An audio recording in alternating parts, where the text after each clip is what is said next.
Hello everyone, welcome to easyodds.com. My name is Ross Casey. I'm here with Jake Johns, the horse racing tipster extraordinaire, and we are here to do a quick preview of Royal Ascot coming up in June.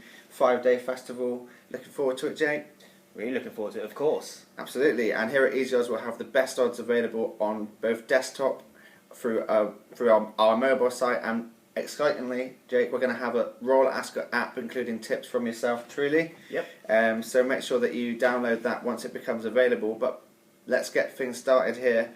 Let's get started straight into the Queen Anne Stakes. Yeah, we'll start off day one, Royal Ascot. Very, very exciting. Everyone's going to be absolutely buzzing for it. A lot of horses are going to be coming over from all around the world. Yep. It's become a pretty global meeting now, with all the American horses coming over.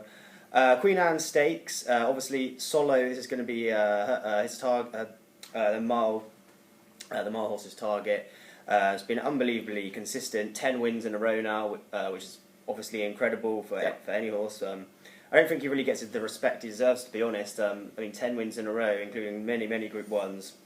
It's going to take something pretty special to wrestle his crown. There isn't many brilliant Grade 1 Group 1 horses over a mile at the moment.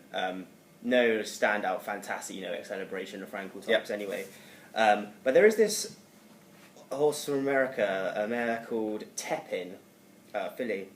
She's actually notched up 5 wins in a row now in America. This includes a 5-length victory at Keeneland last time, the Jersey Jenny Riley Stakes. She's a bit of a wonder mare. She's smashing course records left, right and centre. She looks like she could actually really serve it up to Solo. Might actually be a bit of competition. Classic Jake Johns outside bet. Yeah. It's a pretty nice price at the moment, around 10 to 1. Back in the day, I mean, having an American horse come over here might be a bit harder against European kind of hardened horses. But since Wesley Ward's been bringing over loads of American horses, I don't think it's that really. It's not going to be that difficult. She's a proper turf horse as well. I mean, she's got a long turf history throughout her breeding, and I really think she'd take the task, especially when it's probably going to be really fast ground as well. Good firm, good kind of ground. I think she's got a brilliant chance. It's currently around 10 to 1. I think that will shorten, especially if she's not 100% going to go obviously this soon. Yep. But I mean, if she does, I think that is the target. And if she does, she won't be 10 to 1. She'll be probably half that price. Maybe I reckon Solo will be favourite, but she'll be half that price. And then day 2, slightly less, not as prestigious as day 1, few less Group 1s. But it is in Wales. But it is the Prince of Wales Stakes, which is it's absolutely fantastic race. Free Eagle won it last year on a return after a really long time out. The Fugue won it the time before that, kind of unexpectedly against dual arc heroine Treve. That was a really decent victory. It doesn't appear to be a classic renewal this year, but one that I really like is Found. You found. I found as a good very good. Trained by Aidan O'Brien. She won the Breeders' Cup last year. She obviously needs to get the break. She's sometimes pretty unlucky in running because she likes to hang back at the back and then come late at the finish. It worked really well in the Breeders' Cup after quite a long season as well. She seemed really unlucky in the arc when she found loads and loads of trouble in running, was taken really easy at the finish, and then she kind of reversed form with Golden Horn in the Breeders' Cup turf, and that was massively impressive. She really likes fast ground, so that's massively important. Hopefully it'll be good to firm, or maybe like some kind of freak heat wave or something. That'll be amazing. But I mean, I wouldn't take a seasonal reappearance face value, to be honest. Like she really disappointed, but it was in pretty soft ground, and she did the same thing last year. And also, Aidan O'Brien's fillies are really they're not very forward at the moment, and they never really are at the start of the season. So it's hard to get a gauge on how good she's going to be this season. But on last year's form, I think she has a huge chance if it comes up fast ground, and she's going to improve throughout the season anyway. So 4 to 1 at the moment is kind of reasonable enough. Nice. Obviously, it's a long way out. Yeah, a lot of stuff could happen, but 4 to 1 seems reasonable to me. And for the Prince of Wales Stakes. Nice, so that's a 4 to 1 shout in the Prince of Wales. Let's move on to day 3, Jake, with day the 3, Ascot Gold Cup. Ascot Gold Cup, the feature race of the meeting. Maybe not the best race of the meeting, but I mean, it's the feature race. It's a really long, obviously 2.5 mile, ridiculous, weird flat race, unique in that way. last year was not really a vintage renewal, to be honest, I think. Okay. I mean, it was a really good race. They finished in a bit of a heat, trip to Paris, ended up winning, but he was insanely improved last year, won the Chester Cup, was a handicapper the year before that, not a very good one.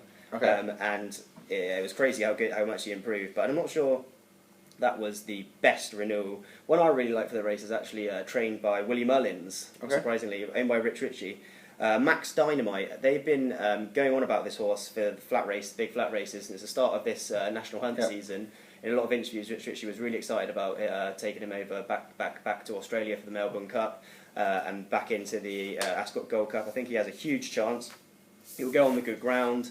He was pretty unlucky in the Melbourne Cup last year. He was staying on absolutely crazily at the finish, just to get touched off by a ridiculous, massive priced Australian horse. He bolted up at York before that and beat loads and loads of top stayers in the process, and that was a weird ground at York. It was really sticky and quite difficult to get through, so I think he'll definitely stay this trip. Before he was at William Mullins, he was actually a Group 1 performer in France. He was staying on over 2 short distances, so he always looked like he would appreciate this trip. I think these extra 3 furlongs are going to be perfect for him, and he's a pretty good price as well, around 8 to 1 at the moment. I don't know what they're doing. They've got another one, Mare Lamini. I'm not sure what they're doing with her. She was disappointed a bit at Aintree, but she was really impressive before that in the men's novice hurdle at Cheltenham. But as an anti-post tip, 8 to 1. Max Dynamite. Max Dynamite. Yeah. Maximum lungs. Maximum lungs, maximum steak, maximum everything on Max Dynamite. Excellent I think it will short one as well.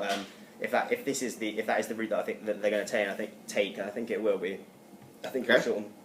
Next up is on Friday is the Commonwealth Cup. Really interesting race. It was Group 1 that was added last year for sprinting 3-year-olds. Okay.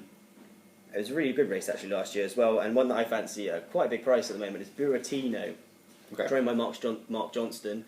He's sending him for the 2,000 guineas, but with a forecast rain, we're talking about the 2,000 guineas tomorrow, 1,000 guineas, but there's going to be. I really liked him for that as well, but there's going to be forecast rain. There's quite a lot of rain, and he was only been going over 6 furlongs, and I'm not sure they are that sure about the trip, the mile trip for the 2,000 guineas, and so when it's soft ground, is going to really struggle. I think in the end they're going to drop him back to this 6 furlong trip.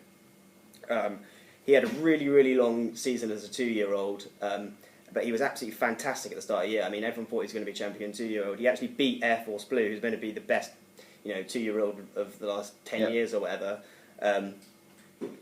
Who won the Dewhurst ahead of a few really good sorts, but he actually beat Air Force Blue in the Coventry at Ascot, at Royal Ascot last year.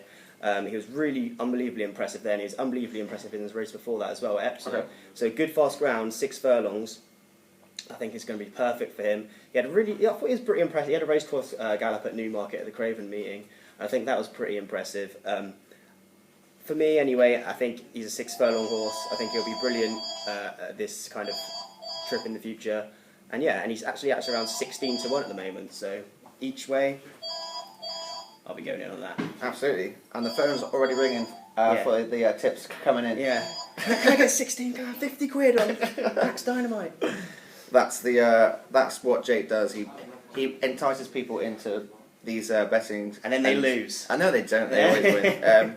If you followed us for Cheltenham, you'll have noticed that Jake here found the winner for the Cheltenham Gold Cup. So make sure that you get these prices early for these main races. So let's quickly go through your tips again, Jake. Let's start with the Queen Anne Stakes. Yeah, Queen Anne Stakes, Tepin, 10 to 1. Might as well go to win because it's going to be probably about a pretty small field, I reckon, for that. Okay. And then we'll move on to the Prince of Wales. Prince of Wales, found 4 to 1, obviously to win. He's going to love the good ground. She could have improved from last year. She's massively talented. Going to have Ryan Moore on board as well, so he'll be able to find the gaps, hopefully. Sounds good to me. And then day 3 with the Ascot Gold Cup. Max Dynamite, also going to love the good ground. Run really well at Flemington. That's super hard ground, so going to love the step up the distance. They really like him at home. I've been aiming him at the flat campaign for a long time. He's gonna go well. Don't know who'll be riding. Okay, brilliant. Don't know. And finally, Commonwealth Cup, Buratino, each way, currently around 16 to 1. Those are the sorts of prices that we like, Jay. If he runs in the 2,000 guineas and runs really badly, which he could do on the soft ground, I think that price might go a bit bigger as well. So maybe wait for a little bit before you start getting stuck in a 16 to 1, because you're obviously not going to get the best odds if you do it this early. Okay, brilliant. More excellent horse racing advice there from our man Jake Johns. Don't forget that the release of the Royal Ascot app is coming up very shortly, so as soon as it is we will add it into this video with a subscribe link. But before then, make sure that you check out all the anti-prices on site and in the Easy Odds app.